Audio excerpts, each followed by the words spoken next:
You see all these kids doing unboxing channels for toys on YouTube and making millions. They're making millions.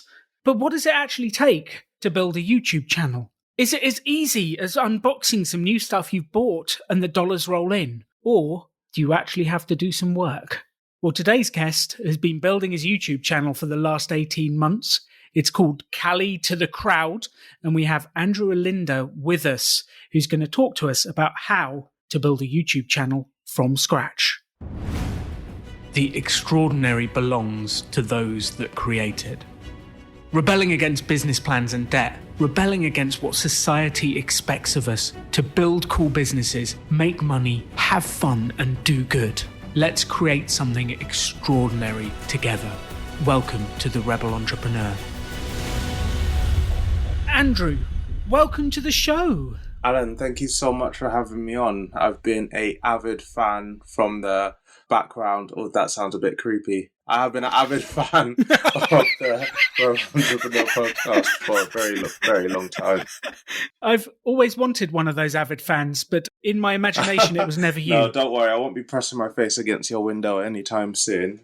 But yeah, I have been listening for a very long time. I'd be quite flattered, though, to be honest. I'd be quite flattered if you did. Yeah.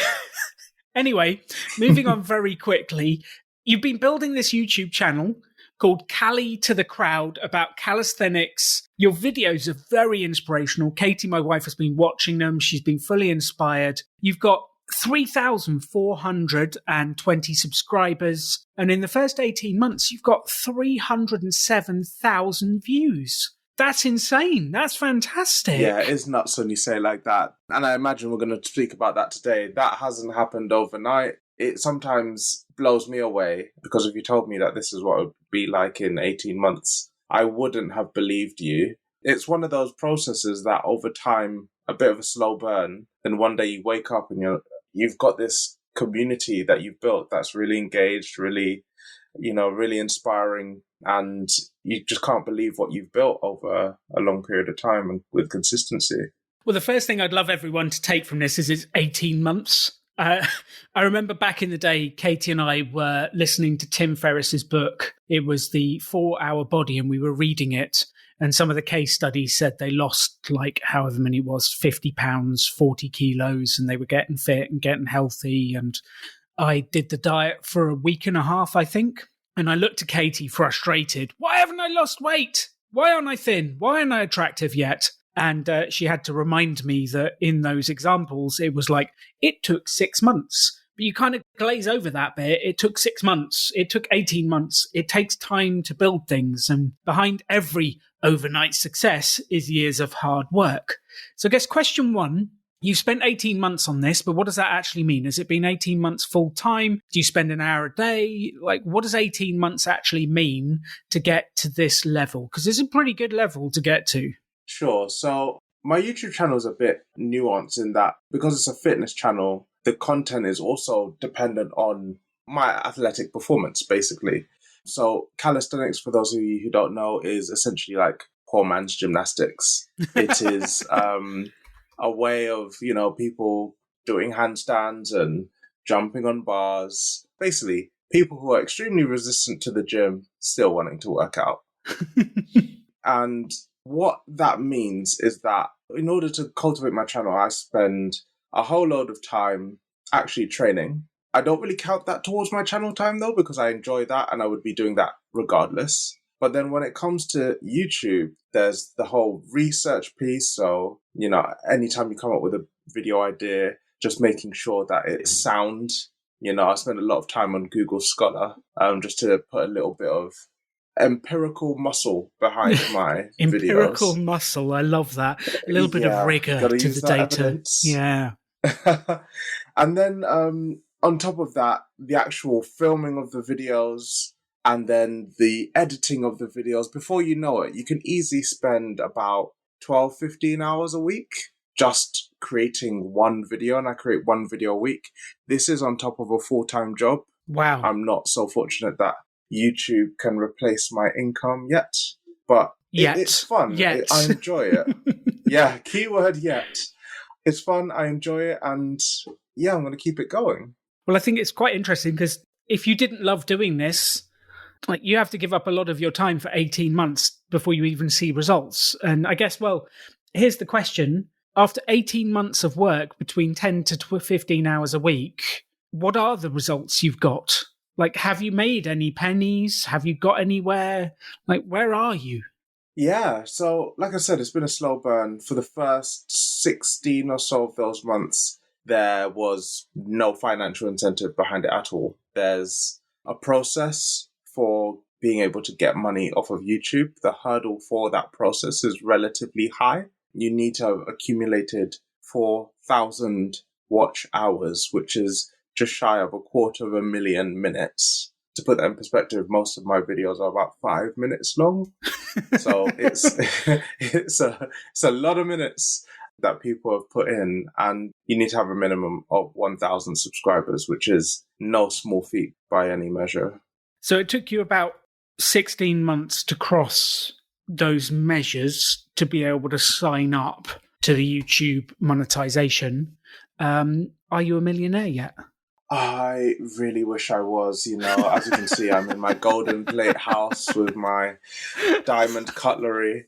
No, it's slowly coming along. Last month, I crossed making my first $100 on YouTube, which I still cannot believe. And I'm on track this month to have made a little bit more than that. So it's an upward trajectory. So I'm really happy with where I am. I'm extremely happy with where I am. But like I said, we're going to be digging into exactly how you can do that and replicate that without spending a penny yourself. And that is definitely where I wanted to get to. I just want everyone listening to this to hear it was 18 months of hard work to make the first $100. Like, you need to hear that. Unless you love getting into this stuff, unless you love your subject, unless you love what you do, why are you going to put in that energy and effort to get there? Now, I think it's incredibly valuable because now Andrew has got there. Like, it's starting to speed up. You're starting to get more growth.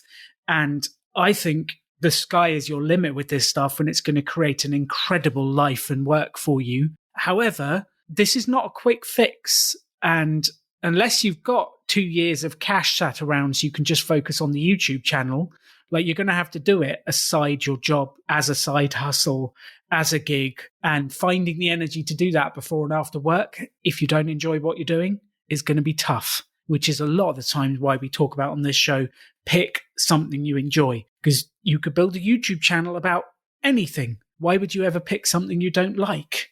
It just sounds crazy to me. But look, enough of me. How do we start? Like, I basically want to get to, if you were going to start again and you wanted to get as big a kickstart as you could, as much progress as you could, how would you say to yourself, like, if you were going back to advise yourself at the start, what would you say? Where's the focus? What do you do? What do the people listening do to get going on their own YouTube channel if they are so inspired to become creators? Well, the first thing I'd say if I could go back 18 months would be to drop a lump sum on Bitcoin to myself and then just wait and see what happened. I've got my head in my hands at that advice. Asterisk there, I am not endorsing Bitcoin. That was definitely a joke. I'm somewhat worried that people listening won't think it's a joke, especially given the current climate. Oh, definitely judgmental look from Alan. But definitely look, a judgmental look. If I was to go back and advise myself, starting from absolute zero, the first piece of advice I'd really give myself would be to, like you mentioned, start with something you're passionate about. There really is no point doing this if what you want to talk about and what you want to make videos about is something you're really unpassionate about. Like I said, you can easily spend 10, 12, 15 hours on just creating one 5-minute video. It sounds nuts, but once you get into it, the process of video creation, even once you've built a template and streamlined that process, can take really, really long. And you might not see any rewards for that for anywhere. The average time to get monetized on YouTube is 4 years. So wow. You could be doing that for a very, very long time. And it's one of those things where I think you can You can throw the kitchen sink at it, you really can, but you might as well be doing it with something you're passionate about. That would be my first piece of advice. I love that. So start with the passion, start with the subject. So, well, question one is identify what you actually enjoy doing it. Then where do we go from there? We've worked out we enjoy calisthenics, like I love Lego, like whatever it is. We've decided what we love. Pizza, who cares? I've always wanted to do a pizza channel. But anyway, we've decided. What happens next? Sure. So I'm going to break this down into actually 4 segments when it comes to starting a YouTube channel from scratch. And each of those segments have kind of attached a little exercise along with it. So we're going to have a very practical podcast session today. So finding what you're passionate about would be item number 1. The exercise that I'd actually pair with that would be to go and take a look at 3 YouTube channels that you like, 3 model channels. Pick them and just have a watch of some of their most recent videos. What do you like about them? What don't you like about them? And then I guess most importantly, of what you have watched, how do you feel you can be different? Because there's no point you creating videos that other people are already doing exactly as they're already doing it. There really isn't a point. And when we're talking about different ideas, I really do mean at this point, anything.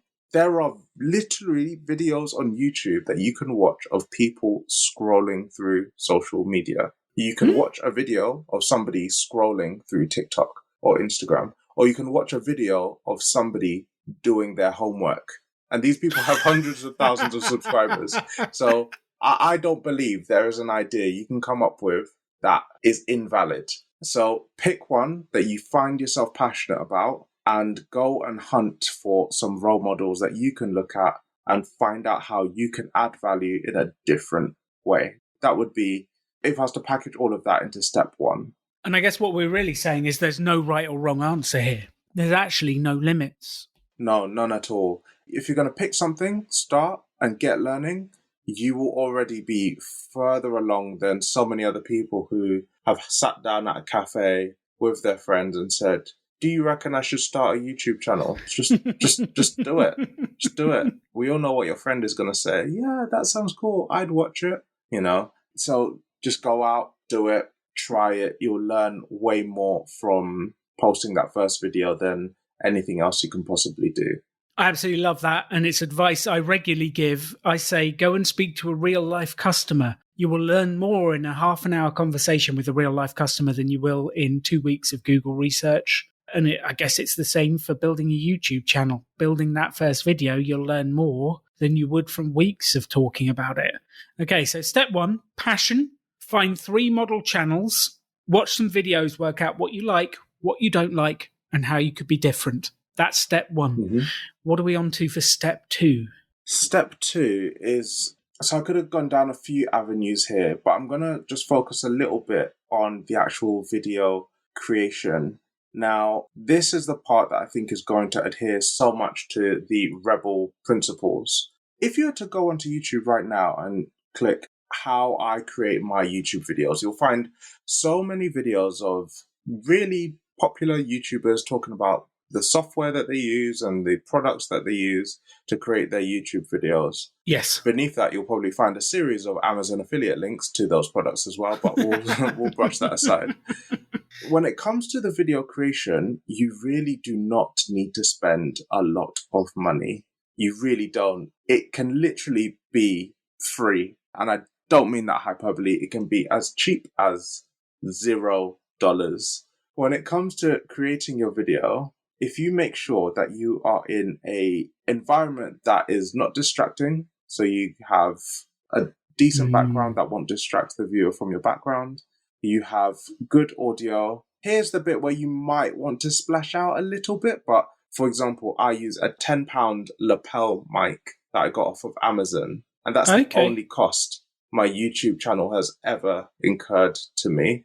Wow. But that just drastically increases the audio quality of your videos. And I use my phone. I use a Samsung S10 phone for all my videos.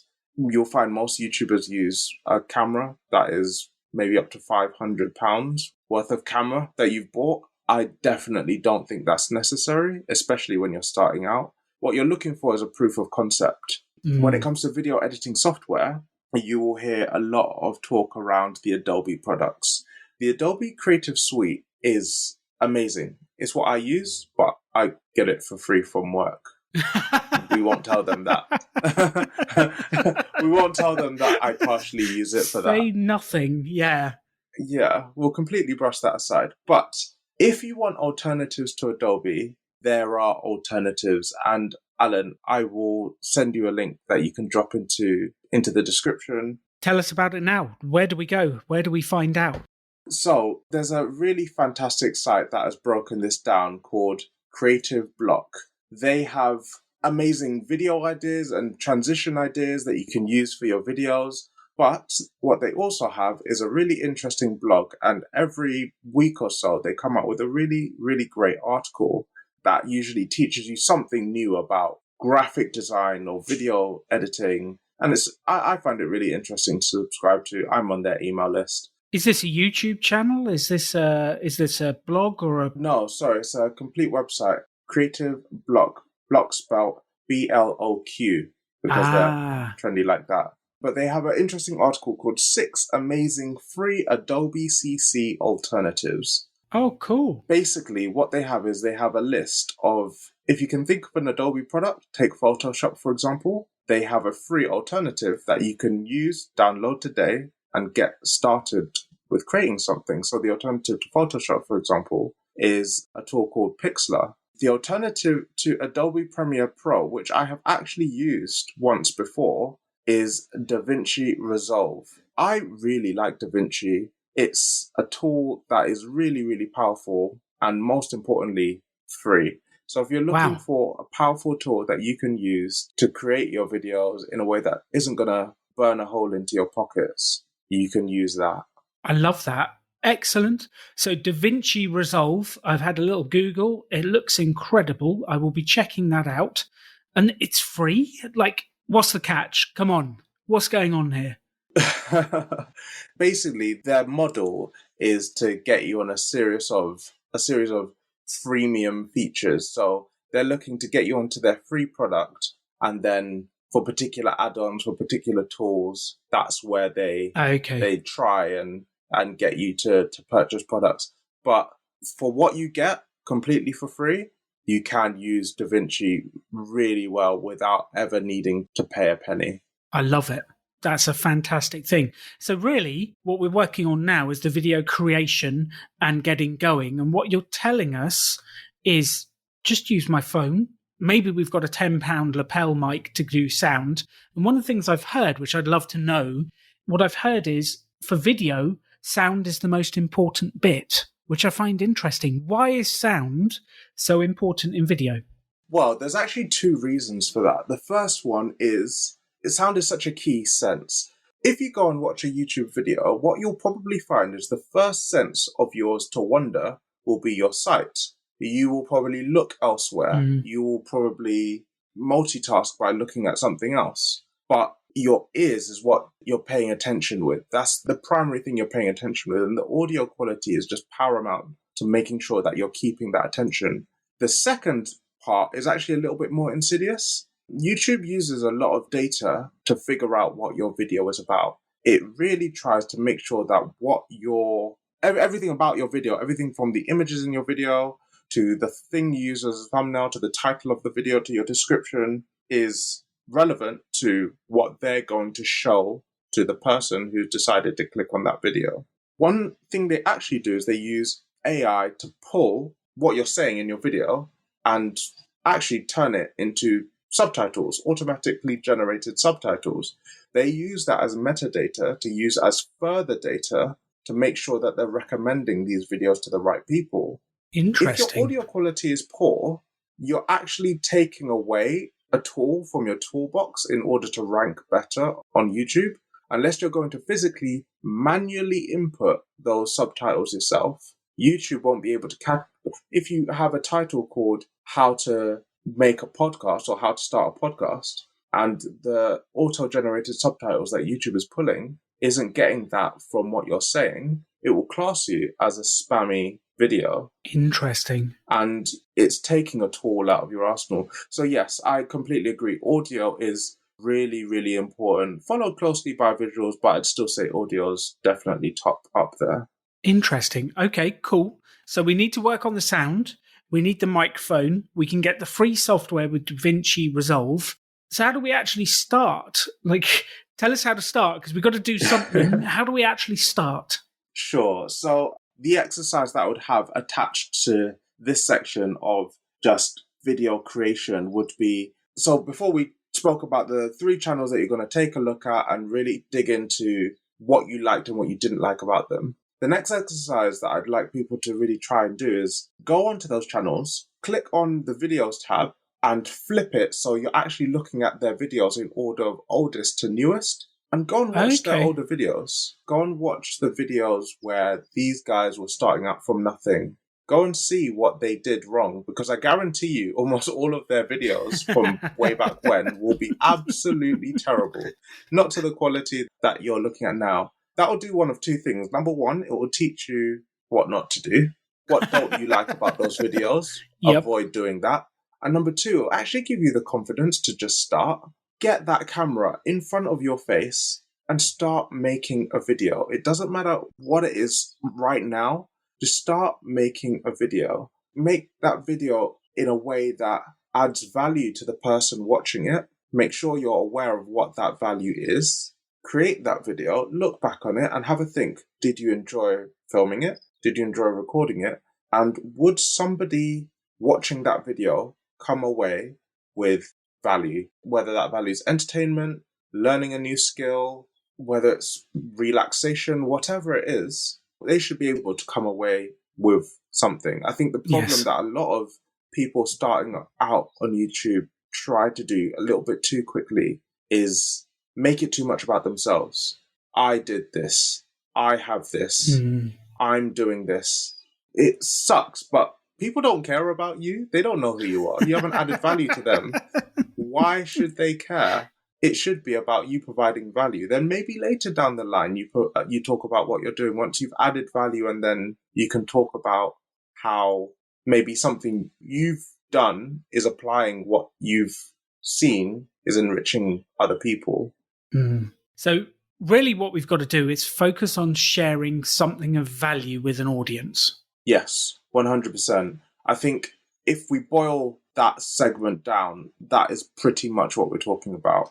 We're talking about creating a video. And again, we're talking about that first video here, that very raw video where we just want to start and get some feedback from ourselves, understanding how we feel about that creation process, and then feedback from others. You will likely not get many views and comments on that first video.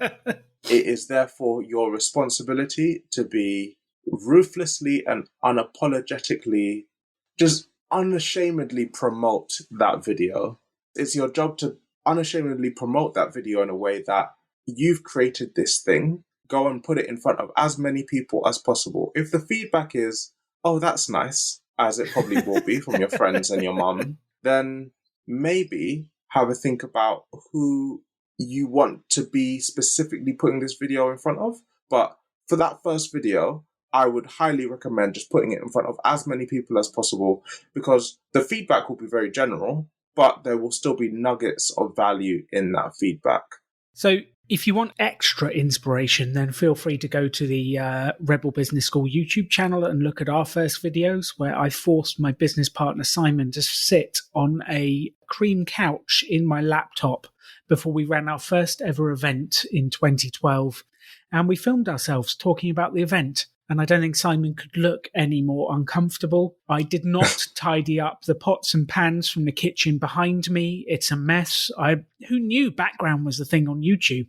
I was like, we just need to do a video to get people to do it. And we got it out there. We did it. And 45, 50 people turned up to the first ever event we ran. But we did it. Am I proud looking back of that video? No. But it is still there to prove that we all start somewhere. You just got to create that first video.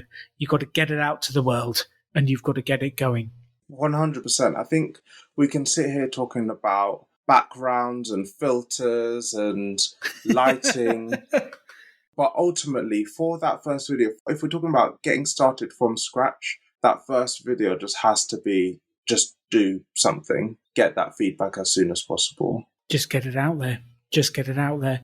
So we've got find your passion, work on the first video. We've got some free software. We've got some ideas. Just do it on your phone. Get it out there. What's next? This one I kind of like to call Know Your Viewer. Okay. And I'll actually start with the exercise for this one. So in your head, when you think about the videos you're making, who do you envisage sitting down and watching this video? I personally like to make a persona. That's just how my mind works. So for my YouTube channel about calisthenics, my persona, I call him Dylan, is this imaginary guy. The majority of people that watch my videos are guys. So he's 18 to 25 years old. He hasn't got a lot of disposable income. He's quite social in what he does. He's really into his social life, but he's never been big on sport. He's never been big on fitness. And he's just looking to start with something that he's started to find a little bit fun, dip his toe in fitness a little bit. So when I create my videos, I have that image in my mind of Dylan being the prototypical person who would enjoy my videos. Now, Dylan wasn't who my persona was on day one. That persona has changed over time. Yes. Now, Dylan is the persona. The first person who I envisaged watching my videos was a 25 to 35-year-old man who had been into fitness his whole life and wanted to learn some really cool new gymnastics and calisthenics skills. Over time, that has changed because I've been taking a look at YouTube shows you who is watching your videos and who's most engaged with your videos, and you can change what that persona looks like over time. But when starting out, if you have in mind who you believe that person to be, that will do two things. It will make sure that there's an element of you continuing to hold true to that, being able to provide value to that person in a way that they understand. And number two, if you have in your mind who you are making this video for, it will really help keep your videos consistent, especially at the beginning. If I made my first video, for example, for Dylan, 18 to 25-year-old person who's looking to dip his toe into fitness, and then I make my second video for maybe somebody who's 35 to 40, who's highly educated in the world of fitness, maybe they're a sports scientist or whatnot, the contrast would be huge, and you'd end up creating videos that nobody would stick around to watch. So know the person who's coming along to watch your video and make that content accordingly. I love that. So we focus on the one person or the one like persona, stereotype of person, and then we create content to help them. Yes. So we're adding value to them. And what I don't want to get this mixed up with is I'm not saying alienate everybody else. That's certainly not what I'm saying. What I'm talking about is if we're going to be making sure that we're adding value, it's usually best to make sure that you're adding value to someone and then the rest is gravy. And what you'll tend to find is that if you try and make sure that you're adding value for absolutely everyone, you'll end up adding value to no one. And by niching down, by stripping it back a little bit, what you'll actually find is that you tailor it. You take a look at your YouTube analytics, you learn, and then for the next video, you keep building and building and building on that. And it will change over time. But if you go into it with that knowledge that, I'm looking to add value to this particular person, I, in my mind, was looking to add value to somebody who was an intermediate fitness athlete, but my story was about a beginner calisthenics athlete. So you know what? It wasn't too much of a pivot to switch to making videos about helping beginners. That wasn't too much of a switch. And I could do that without really jarring swings from video to video. And I've personally found that to be extremely valuable.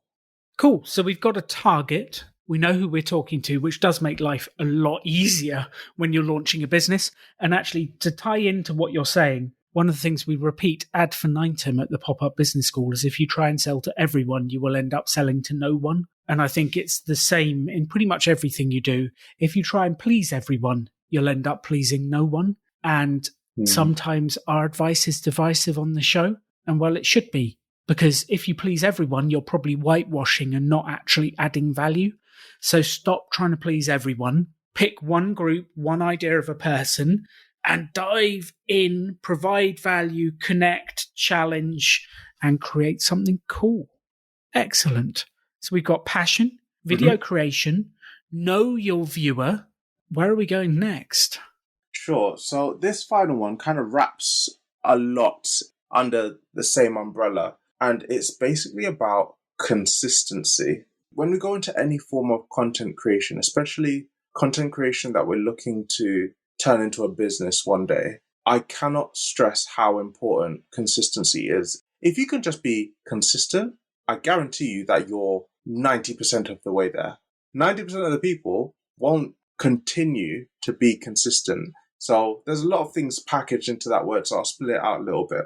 Pick your cadence for coming out with videos. If you want to make videos once a week, choose a day and stick to it. If it's a Sunday, like me, I make sure that I have my video live on a Sunday, which means my video has to be edited by a Saturday, which means it has to be filmed by a Friday, which means my notes for the video have to be written by a Wednesday. I know what that cadence is. So if I get to a Tuesday and I don't have notes for my next video, the cortisol level in my body starts rising a little bit. And I make sure that I've given myself that kick up the bum to get going and get started with it. If you have that cadence in place, that is really, really important. But it doesn't stop there, because once you've created the video, as you always say, Alan, if they build it, they won't come. They never come. They never come. So you've got to have a cadence for when you market your videos. If people get used to you putting out a video on a Sunday and then following that up on a Sunday afternoon, maybe with an Instagram story post or an Instagram post or a Facebook post or something to engage your wider audience, you will get more views. It sounds so in your face obvious, but people don't do it. They don't have that cadence. You'll go to a YouTube channel that has had phenomenal views, maybe in the first couple of weeks, and then they drop off a cliff, and then they come back, and then they wonder where all their viewers have gone. And it's because they're not used to this disparate, I'm going to drop a video here, and then wait 2 months, and then drop another video. Or you get the opposite. It's somebody who posted their first video, didn't get many views, so they wait a couple of months and then drop another video again. And then in 10 months' time, they're wondering why they posted 10 videos and only got 10 views. Yes. Yeah. So that consistency is so, so important in every aspect. It actually has one more point to it, which is when you start looking wider, when you start looking at how YouTube recommends videos, you start to notice that that consistency is quite important to how YouTube gives your channel a little bit of a boost. So what does that mean? So, for example, I personally publish videos once a week. What I tend to notice is that on a Sunday, when I publish, my views go through the roof. And then over the week, maybe by about Thursday, you've trickled down to maybe about half of the viewership you'd have had on the Sunday and the Monday. And then, just in time for it to trough out, you get that absolute spike again when I post a new video. Now, Alan, what do you think would happen to that line on that graph if I didn't post that video that following Sunday? Well, just keep plummeting. Well, you just end up with no viewers 2 weeks later. Exactly, yeah. It would keep plummeting. And what you tend to find as well is that when you publish that next video, especially when it's on cadence, you start to find that people start gravitating to your channel. People learn, people know, okay, I know to expect a video from Alan on a Sunday, every Sunday. So what I tend to find actually is when I look at my live analytics on a Sunday morning, I start to get really big jumps in my views. I haven't posted a video yet until Sunday afternoon, but people know to expect it, and they start getting that heightened traffic because over these 18 months, people have grown to become used to expecting a video from me. I actually get comments and DMs on my Instagram if my video is coming out particularly late. Last week I was in Birmingham, so I published my video at 7 p.m. UK time. and I had Ooh, 3 messages on Instagram and 1 message on YouTube asking me where the where is video it? was. Where is it? Where is it? You think that this stuff isn't important, but cadence is so important. That consistency is so king. So if we're going to snowball all of these things together, what you'll actually find is when you list these things out, so finding out what you're passionate about, the video creation, making sure that you're consistent, making sure that actually what you're looking into is adding value to somebody. These things are all free. These things are all free. They're all skills that you can consistently cultivate and build over time, but you can learn all these things for free. And I think the focus is always, when you're creating a YouTube video, like I said, the focus is always on what camera do I have? What software do I have? What mic do I have? Do I need one of those Lightbox Halo things? And you can very quickly, if you want to, end up spending 1,000, maybe 2,000 pounds trying to create a YouTube video. But then you use it and you find yourself getting 10 views and then you wonder what's going wrong. Yes. It doesn't have to be about the money. Interesting. I love that. So we're very practical here. We just need to choose a passion, create a video, decide who it's for. Maybe we reverse the order of those, so we decide who the audience is and then create the video for them. Produce it consistently and get it out there. And actually, I'd like to split number 5 or number 4 out, promotion. I'd like to split that out into its own separate one. I know that's ruining your 4 steps, Andrew, but promotion is its whole thing, because if you don't promote it, no one will know about it. If you don't share it, no one will watch it. And I think people think magically I'm going to put a video on YouTube and all of a sudden the YouTube algorithm and search engine is going to put you to the top of the list. I'll get millions of views and we're going to be millionaires this time next year, Rodney. That's what's going to happen. So I don't think I've ever met anyone that's happened for. I tried it, didn't happen. We consistently put a video out on the Rebel Business School YouTube channel for 3 months. We put a video out every single day. And it was a really interesting mini experiment. We built up a bunch of subscribers, a bit of energy, but it was hugely, hugely time consuming to do. And our biggest lesson is you need to get off YouTube to promote YouTube. That was our biggest lesson. Has that been your experience? What are your thoughts on YouTube? What do you think? Yeah, 100%. Promotion should not be underrated, especially when you're starting out. And there are many reasons for that. The first one is, think about what YouTube is. YouTube, it is very hard to sometimes forget that YouTube is a business. They are a business. They make money by selling advertising space. That is primarily how they get their money. They use your videos to draw people to their platform. They push adverts to those people on their platform, and it's in their best interest to keep people on their platform. Where the video creator and YouTube's interests overlap is on making sure that people stay on their platform. For you, it's on your channel. Now, YouTube has very creative algorithms for pushing videos. If nobody has watched your video, YouTube has absolutely no data on who to push this video to. It doesn't know who will like your video.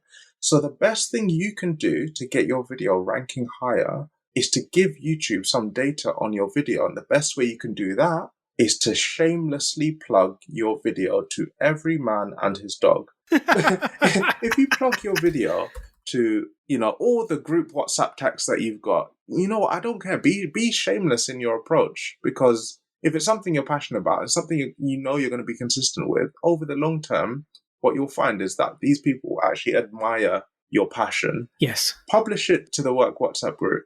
Say, you know what? Just be honest. I'm being shameless in my approach. Do you mind giving me some feedback? These people will occasionally drop onto your YouTube channel. And what that will do is you will have maybe your mum watch your YouTube channel and comment, "Oh, I'm so proud of my boy." My mum did that for the first 3 videos I think I did. That will tell YouTube, oh, okay, so there is one middle-aged lady from London who absolutely loves this video and is highly engaged. Maybe we should push this video to more middle-aged ladies from London. YouTube will then go away and do that, and find out, okay, that was an outlier. That's not the right audience. Yeah.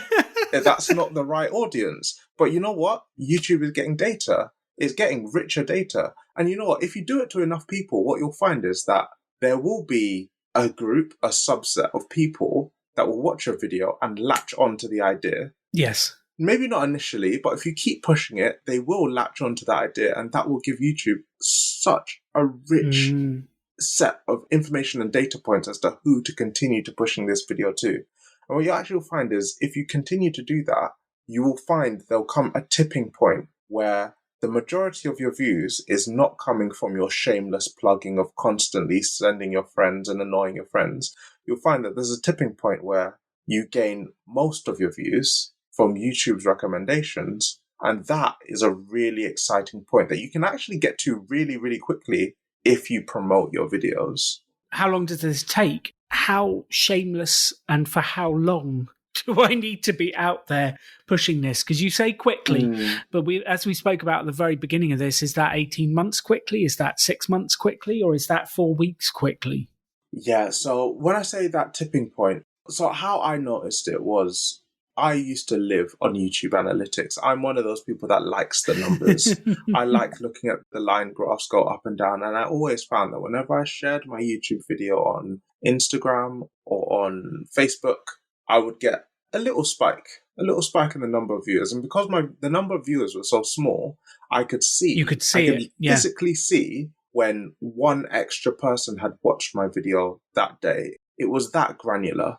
When you start to notice that your promotion of your video is not the be-all and end-all of your video getting 1 view, 2 views, we're talking about maybe 10 views being the difference of swinging that. So if YouTube recommended your video and 10 people watched it, and then you put it in a WhatsApp group and 4 people watched it, that tipping point, we're talking about a group in total of about 14 people, but that tipping point of YouTube recommended it to more people than your shameless promotion. It's a small step, but it's a big step. And that step can happen really quickly. And I noticed it about maybe 2 months into creating videos. Again, 2 months of weekly creating a video. It's not the same for everybody. I've heard it called many, many things. I call it the tipping point, but it's one of those moments where you look at it and you say, okay, so there is a small, teeny weeny part of the YouTube algorithm that is on my side, and that is a nice place to be because you're putting your time, you're putting your energy into creating these videos and these content. It can be disheartening when you look at it and the only person to have watched it is yourself and your mum. It can be disheartening, but if you trust that you're adding value to people, you know that the things you're making is adding value that maybe in a different way to somebody else, that somebody else has not looked at in this way before.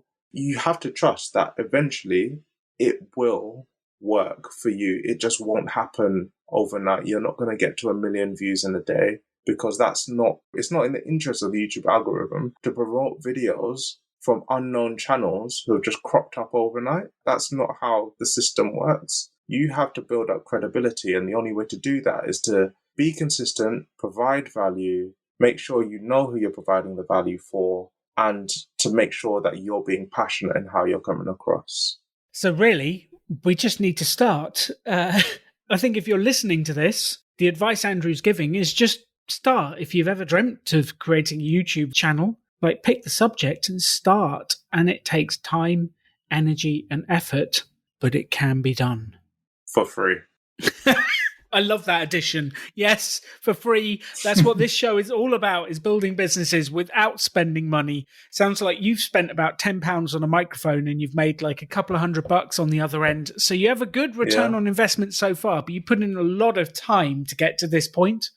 What we're actually hoping for, and this is a wonderful thing, I had a friend, his name was Kieran. He had a blog, and the way he saw it was every blog article he created was like a worker that he was putting out in the field.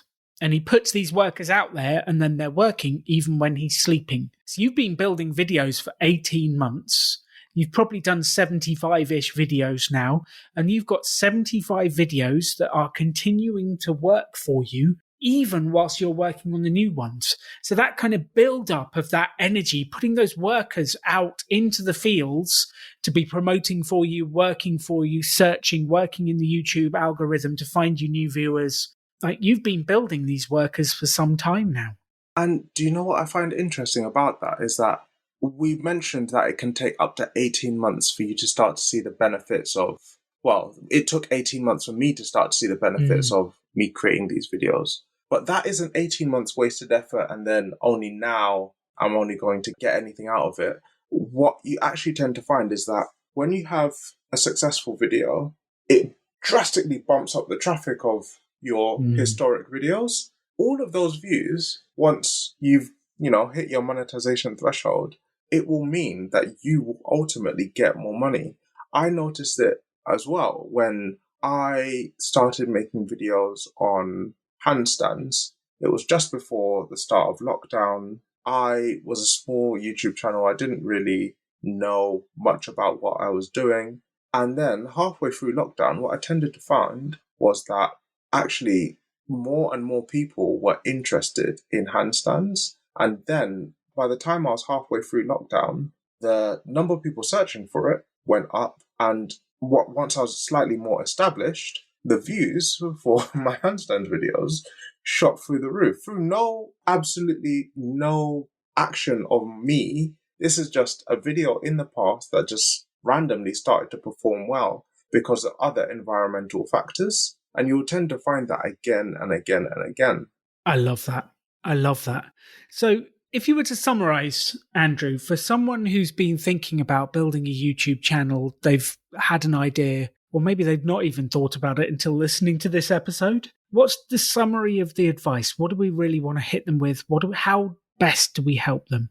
Yeah, I think if I can just condense it down, we hear so often of the crazy success story, right? Because it's a nice story. You hear the story of the person who quit his job to do YouTube. In fact, you're probably considering this because you've watched the video of the person who's quit their job to do YouTube. It's a nice story, but that isn't typical. It's not typical for you. Otherwise, everybody would be doing it, right? It's not typical for somebody to spend 10, 15 hours a week unpaid creating video. It's not typical for people to actively go out of their way to create value for other people. It's not typical for people to know somebody who they've never met and create value for that person. This isn't normal. And then on top of it, it's not typical for somebody to have all of those skills and package that into the technical skills of video creation as well and video editing. That having all of that isn't normal. But if you're willing to learn how to do it, you're willing to put aside some time every week to put towards something you're passionate about, and make sure you're passionate about it because it will show if you're not. You can't fake that. If you're willing to put in that time and then just start somewhere, you will be shocked at the sort of results you can see by getting 1% better every video you put out. It will be gradual, but I guarantee you, if you're consistent, you will see results over the long term. And it's staggering. I get some of my friends message me from time to time and say, what the hell happened here? They haven't been on my channel since I first shamelessly plugged it to them. And then they look at it and they're wondering what's going on. And my channel's still small by most accounts. And yet they're still shocked at what it is that I'm doing. And that to me doesn't feel like a shocking moment because it's been so gradual. So, like the frog in the boiling pot, you just sit there simmering and one day you find out that your channel's shit hot. And it's an amazing feeling because it does feel like your work is starting to pay off, and it really will. I love that. I absolutely love that. But it takes 18 months and it takes time and it takes effort and you've just got to start. So if you're listening to this and you are deep into the podcast with the Rebel Entrepreneur and you haven't taken action yet, do it now because time is going to pass anyway. So you might as well create something. You might as well have fun. You might as well enjoy the journey. Andrew, thank you for your advice, your energy, your information. And actually, we've got a whole set of new podcasts coming up for the people listening. Let's tell people, how did we actually meet, Andrew? How did we start? Why are you on The Rebel Entrepreneur? How did this come about? This came about because I was walking back from work one day, listening to one of the really early flagship episodes of The Rebel Entrepreneur. And it occurred to me that maybe I could provide some value to this random guy called Alan that I've never met before. Internet friends. Exactly, internet friends. Make internet friends and perhaps provide some value to his podcast listeners on what YouTube was about. And then actually maybe even source some of his knowledge about how to monetize that process. He has a nugget or two of information about how to start a business. I don't know where I heard that from, but I wanted to leverage that. And yeah, you kindly messaged me back, and we have a whole series of videos that will be going live very soon. And you may have been listening to the coaching series, the Rebel Entrepreneur coaching series, which is happening on Thursdays each week. The first season was 12 episodes with Christina, who was launching a photography business in LA. You've got to listen to that, from where she went from part-time side hustle to, well, you probably know the answer now, but go back and listen if you haven't heard that one. The second season started with Jamie, the artist, who was working out, what type of art should I focus on? Where should I put my energy? And she worked that out and started to think about launching a comic book, doing spooky horror. Is a really interesting one. So we've had a photographer, an artist, and the third season is going to be Andrew here, who had got to a decent stage with his YouTube channel before we even spoke. And then for the past probably 5 months or something, we've been speaking about how does Andrew monetize his YouTube channel, and you can listen along to the journey. And if you launch your own channel now, this is going to be the perfect set of podcasts for you to listen along to as you actually launch your own channel. And what I'd really love all of you listening to get is, doesn't really matter what type of content you're creating, whether it's a blog, a podcast, or a YouTube channel, video, audio, or text. It's the same. You build something, you put it out there, you speak to an audience, you promote it, and then eventually use the same pretty much tools and techniques to monetize it. So whatever type of content creation you're into, this is the set of videos for you. Closing message for people to listen to, Andrew, and then we shall let the rebels go out there and rebel. Sure. First of all, thanks again so much for having me on, Alan. I always love being on the podcast. It's really, really great. And I'm a little bit starstruck. I still am starstruck. It's one of those where I literally listened to your latest episode of the podcast today, and now I'm on the podcast in the evening. It always feels a little bit surreal. So yeah, thanks again for that. In terms of closing messages, I just can't iterate it enough. Just start. I've mentioned a lot of things today, and I've actually deliberately left out a lot of things as well, because a lot of people, myself included, can get bogged down with paralysis analysis. You can get bogged down with lighting and visual effects and what type of intro you want to make and what music you want to pick. You really can get bogged down in the detail, but if you just start somewhere, create that first version and build on each time you create, I guarantee you will be shocked at what you can create over the long term. So that would be what my message boils down to. Start and be consistent. Yeah. And if you'd like to check out Andrew's channel, have a look at Cali to the Crowd, go subscribe, go see some videos of him doing L-sits and handstands and all sorts of crazy stuff. He's got some great videos that will inspire you. And start. Thank you for listening to The Rebel Entrepreneur. Good luck. Go build, go create, and let's make money whilst having fun. You can have any life you want to. Choose to build something cool. Choose to take action. Choose to work to make your dreams become reality. Stand out. Be different. Be yourself. Be a rebel entrepreneur.